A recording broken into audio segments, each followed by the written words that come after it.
تو یہ دو چیزیں کنفرم کرنے کے بعد یہ دیکھیں کہ اگر یہ موٹاپا فیٹ کی وجہ سے ہے، چربی کی وجہ سے ہے، تو پھر اس کو یقیناً کم کرنا چاہیے. یہ بہت بڑی آفت ہے، بلکہ قیامت ہے. تو اور نبی صلی اللہ علیہ وسلم کی وعیدیں ہیں ایسے موٹاپے پر. آپ صلی اللہ علیہ وسلم نے فرمایا، صحیح بخاری کی حدیث ہے، کہ سب سے بہتر میرا زمانہ، پھر اس کے بعد والا زمانہ، اور پھر اس کے بعد والا، اور اس کے بعد آپ نے فرمایا جھوٹ پھیل جائے گا اور موٹاپا بھی پھیل جائے گا.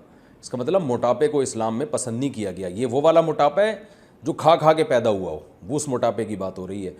تو یہ والا موٹاپا اللہ تعالیٰ کو بالکل بھی پسند نہیں ہے، اور انسان کی صحت کے لیے بھی تباہی ہے.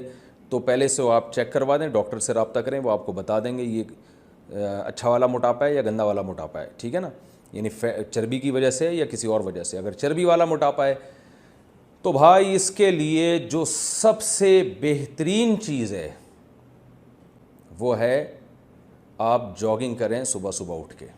اس سے بہت فائدہ ہوگا. جاگنگ جو صبح کی جاگنگ ہے، اس سے بہتر کوئی ایکسرسائز نہیں ہے، ورزش نہیں ہے.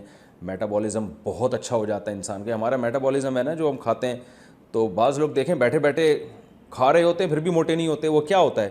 ان کی باڈی کا یعنی سسٹم اتنا اچھا ہوتا ہے کہ وہ اندر سے وہ یعنی دیکھنے میں لگ رہا ہے کچھ نہیں کر رہے ہیں، مگر وہ کر رہے ہوتے ہیں.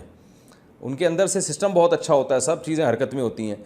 تو آپ جب بھاگیں گے تو حرکت میں آئیں گے، اور آپ نے سنا ہوگا حرکت میں برکت ہے. دوسرا، کھانے پہ کنٹرول میں یہ کرنا ہے کہ 3 چیزیں دنیا چھوڑنے سے پہلے 3 چیزیں چھوڑنی تو نہیں ہے، کم کر دینی ہے. روٹی، چاول، آلو، اور یہ جو تیل کی چکنائی آج کل تیل ڈال کے کھا رہے ہیں، یہ 4 چیزوں سے تھوڑا سا پرہیز کریں، کم کریں، ختم نہ کریں.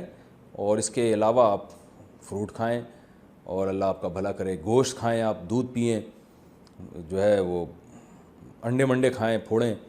تو یہ سب چیزیں آپ کھائیں گے. اور روٹی چاول، جس آدمی کو وزن کم کرنا ہے اس کو دنیا چھوڑنے سے پہلے روٹی چاول چھوڑنا پڑے گا. یہ چھوڑنے سے مراد کم کرنا، چھوڑنا تو ٹھیک نہیں ہے، کم کرنا پڑے گا، اس کی مقدار کم کریں، اور کم بھی آہستہ آہستہ. آپ معذرت کے ساتھ اگر صبح 4 پراٹھے کھا رہے ہیں تو بہت افسوس ہو رہا ہے مجھے یہ کہتے ہوئے، انشاءاللہ نہیں کھائیں گے، لیکن بہت سے کھا رہے ہوتے ہیں، تو 4 کو 3 پہ لے کر آئیں. اور ایک دم سے نہ چھوڑیں، نہ ایک دم سے بہت کم کریں. 4 پراٹھے کو آپ 3 پر لے کر آئیں.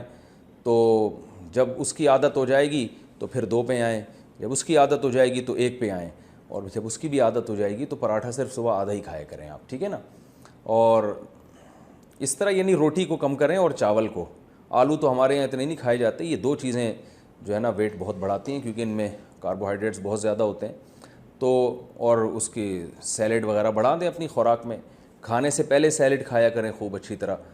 تو اس سے کیا ہوتا ہے کہ بھوک بھی کم ہو جاتی ہے، انسان کھاتا بھی کم ہے، اور جو سیلڈ ہم کھاتے ہیں وہ ویسے ہی ویٹ کو ختم کرتا ہے. اور آپ دیکھیں کچھ دن آپ کو ٹینشن ہوگی، اس کے بعد آپ کو اتنا مزہ آئے گا جب آپ کا وزن کم ہو جائے گا نا، اور آپ کو محسوس ہوگا میں دوبارہ سے جوان ہو گیا ہوں، اور بہت ساری بیماریاں ختم ہو جائیں گی.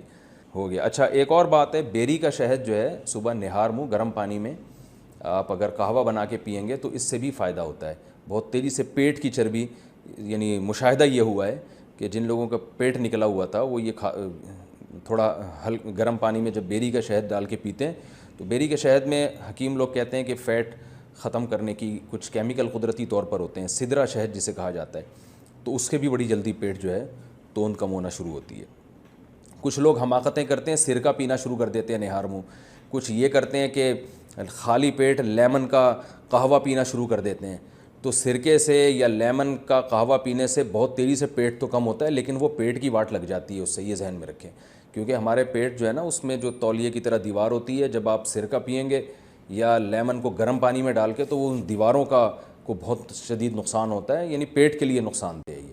تو اس لیے لیمن کو گرم پانی میں نہار منہ پینے کی حماقت نہ کریں، اور اسی طرح سرکہ ورکہ پینے کی جو نہار منہ خالی پیٹ پی رہے ہوتے ہیں یہ بھی شدید نقصان دہ ہے.